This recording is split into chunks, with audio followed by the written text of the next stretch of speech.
The hearing this week at the State House took on the controversial topic of safe consumption sites. 22 News State House reporter Ellen Fleming has details on the bill that's being considered.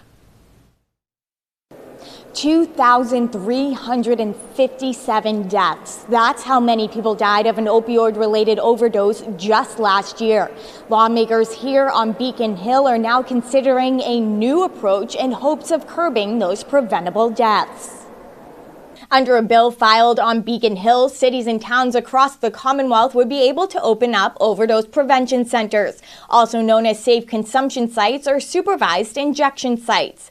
Advocates of overdose prevention centers say that these centers are proven to save lives, reduce the transmission of infectious diseases, and connect patients with treatment and recovery services.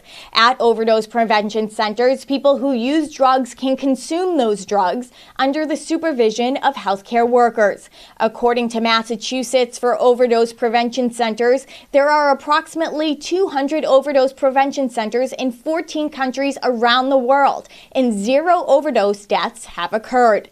Senator John Velas, co-chair of the Joint Committee on Mental Health, Substance Use, and Recovery, and who is also in recovery himself, thinks that the state needs to think outside the box to curtail overdose deaths. What I do think these facilities are, and they've shown an ability to do, is keep people alive.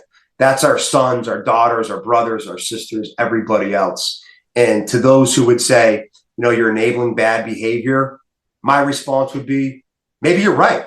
Maybe in some level you are, but you're also keeping them alive. Velas also mentioned how this does go up against federal law, so he plans to write a letter to the U.S. Attorney General to gauge where the feds stand on this topic.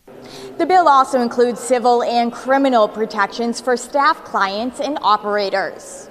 Working for you at the State House in Boston, Ellen Fleming, 22 News.